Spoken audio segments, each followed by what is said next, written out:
Hi friends, welcome to my channel. Today I'm sharing with you a simple, quick prawn masala recipe. If you enjoyed today's video, please don't forget to like, subscribe, share and comment. Let's see how to make this delicious Jhatpat prawns masala. In a pan, add about 2 to 3 tablespoons of coconut oil. You can also use regular oil, some hing and curry leaves. Our main ingredient for this masala are the onions, and I'm using about 1.5 cups of onions and I have roughly chopped them.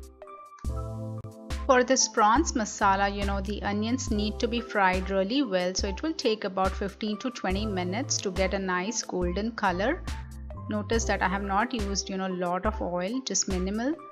Once the onions are fried well, we are going to add 1 teaspoon of ginger and garlic paste and again fry it well.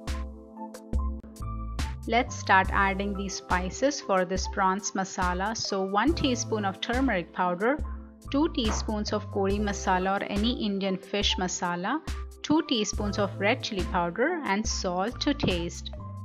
Give everything a really good mix and make sure that you reduce the flame to lowest as you fry all the masalas, since we don't want them to get burnt.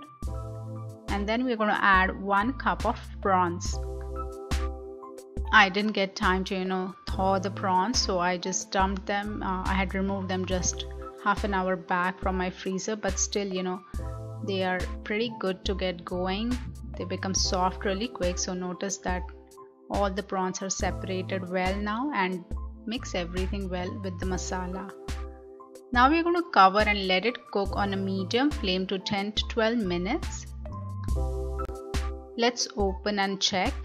Notice that there is a lot of moisture release. Notice that for this prawns masala recipe, we don't need to add any water. The prawns get cooked in its own masala and juices. Finally, we are going to add some garam masala, about a teaspoon. Give it a good mix.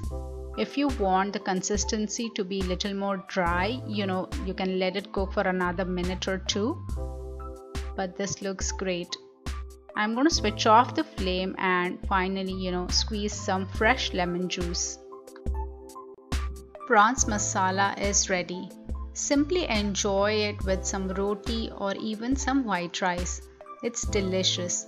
If you've enjoyed today's recipe, please don't forget to share your valuable feedback. Have a great day.